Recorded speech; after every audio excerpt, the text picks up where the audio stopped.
Et salut à tous, c'est Stanimal, ici Vibro Classique Physique et voilà pour un nouveau vlog.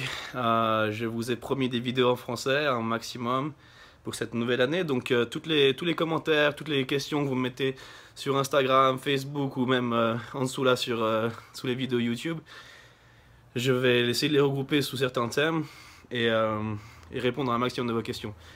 Du coup, je me suis déjà mis au travail et j'ai récupéré quelques-unes de vos questions et j'essaie de les regrouper. Donc aujourd'hui, on va parler de ma méthode d'entraînement. Suite à ma vidéo avec Big Up Body Time et donc Alex et PJ, j'ai eu beaucoup de questions par rapport à pourquoi je fais autant de répétitions, pourquoi je fais autant de volume. Souvent, on entend dire qu'il faut faire 8 à 10 ou 8 à 12 répétitions pour stimuler l'hypertrophie musculaire. Tout ça c'est des mythes hein, au final.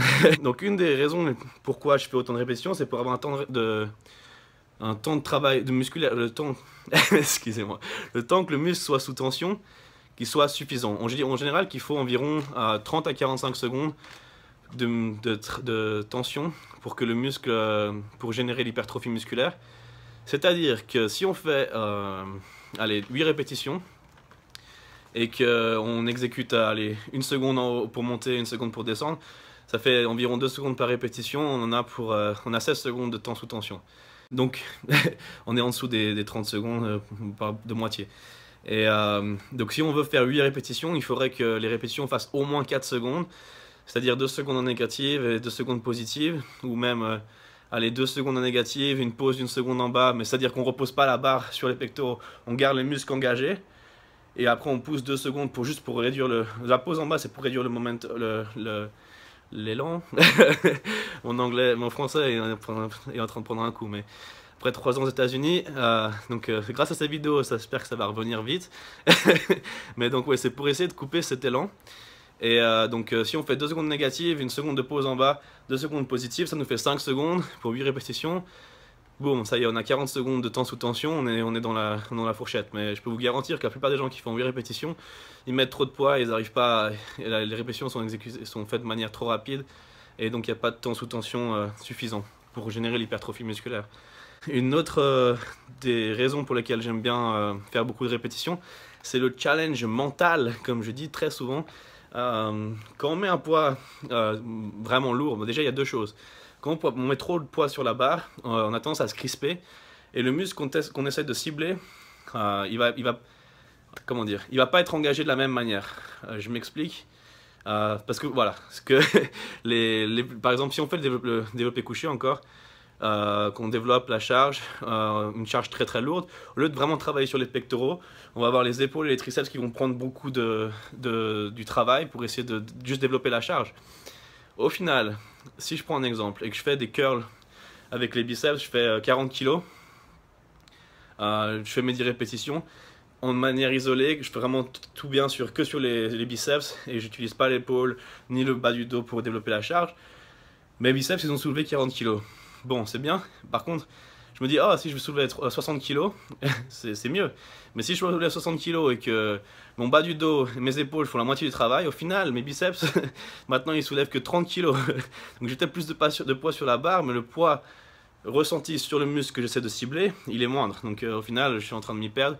Et en plus, je risque les blessures. Donc c'est un autre point que je voulais aborder, c'est les articulations. Le fait de faire plus de répétitions et de mettre moins de charge sur la barre, ça permet de préserver les articulations. Et ici aux États-Unis, j'ai la chance de côtoyer beaucoup de professionnels, même certains qui sont déjà à la retraite. Et je peux vous dire, à chaque fois, ce qui revient en général, c'est qu'ils regrettent d'avoir soulevé trop lourd. Que ce soit Samir Banout, avec lequel j'ai appris à faire mon posing, ou j'ai même côtoyé Ronnie Coleman ou d'autres, même si officiellement ils vous diront « Ah, j'aurais voulu faire ça aussi ou ça et soulever encore plus ». La vérité, c'est que leur seul regret, c'est d'avoir soulevé trop lourd. Même Danny Padilla disait la même chose. C'est des gens qui étaient très forts, c'est bien, c'est impressionnant, et ça booste un peu, ça booste bien l'ego de soulever des grosses charges. Mais de faire ça régulièrement, c'est vraiment douloureux pour les articulations. On ne se rend pas compte qu'on est jeune, mais au final, bon, j'ai 28 ans encore, ça va, mais en tout cas cette semaine, la semaine prochaine, je passe ça, c'est la semaine prochaine, le 12 janvier, j'aurai 29, mais bon. c'est une autre chose. Au final, ouais, donc c'est pour protéger cette articulation. Et c'est quelque chose où vous allez vraiment le sentir au final avec les années de travail. Et de savoir travailler le muscle en mettant la charge sur le muscle et pas sur l'articulation, c'est quelque chose qui va permettre de vraiment durer sur la durée, de pouvoir vous entraîner pendant de longues années et de continuer à progresser en évitant les blessures. Une autre chose, c'est que faire beaucoup de répétitions comme ça permet d'avoir une bonne congestion musculaire.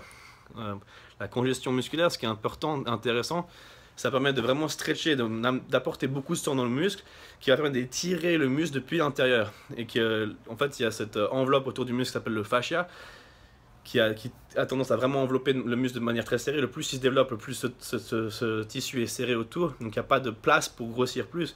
Le fait de pouvoir le stretcher, ça va vraiment justement créer de la place pour pouvoir développer plus de muscles à terme. Ok, j'aime bien faire beaucoup de répétitions, mais surtout pour les mouvements d'isolation, les mouvements d'isolation. C'est-à-dire, j'ai aucun souci si vous nous faites développer incliné ou du tirage dos, que vous me fassiez 12 répétitions, comme j'ai dit avant, avec un temps sous tension important, suffisant. Il n'y a pas de problème. Ce qui est important pour ces exercices-là, c'est de pouvoir développer des charges assez importantes. Mais c'est pour ça que j'aime bien pré-fatiguer les muscles avant, avec des exercices d'isolation.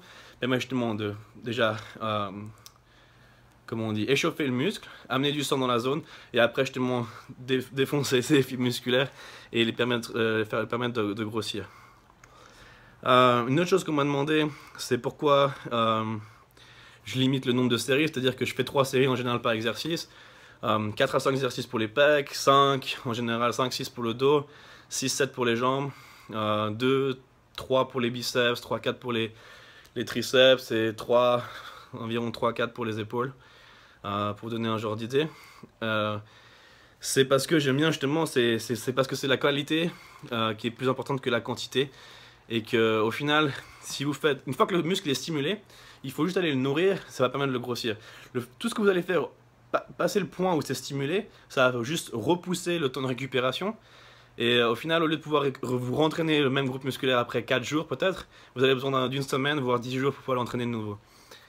Ça c'est une des choses importantes, parce que la fréquence d'entraînement, si vous pouvez entraîner chaque muscle 2 fois par semaine, au final, à la fin de l'année, vous avez fait 100 entraînements sur 52 semaines, allez, 100 entraînements par groupe musculaire, vous allez progresser plus que si vous en faites que 50, ça c'est garanti. Et puis, ça y est, je me suis perdu. Et voilà. Donc ça, c'est ce que je fais en général. Mais récemment, là, justement pour mon hors-saison, je repousse un peu plus le temps de repos. Donc j'entraîne chaque chose. Normalement, j'entraîne presque 2 fois par semaine chaque groupe musculaire. Maintenant, en ce moment, je fais qu'une fois par semaine pour justement me donner suffisamment de temps pour vraiment récupérer, pour que mon système nerveux il récupère aussi, pour pouvoir justement rattaquer quand je me prépare à plein gaz. Quand on sait qu'on a 12 séries pour un certain groupe musculaire, donc 4 exercices fois 3 séries par exercice, on a une opportunité de faire le maximum. Il n'y a pas de « oh, j'ai pas fait bien celle-ci, j'ai une chance de rattraper ». Non, tu as 3 séries, c'est tout ce que tu as, donc il faut vraiment, on se concentre à fond et on y va. Et on peut me dire ce qu'on veut, après 1 heure, 1 heure et demie, la concentration, elle n'est pas pareille. Au bout d'un moment, le corps il commence à fatiguer, on perd la concentration et on n'est pas aussi intensément concentré dans l'entraînement, et l'exécution elle commence à être pas aussi bonne, c'est là qu'on risque de se blesser et au final on est en train de perdre son temps.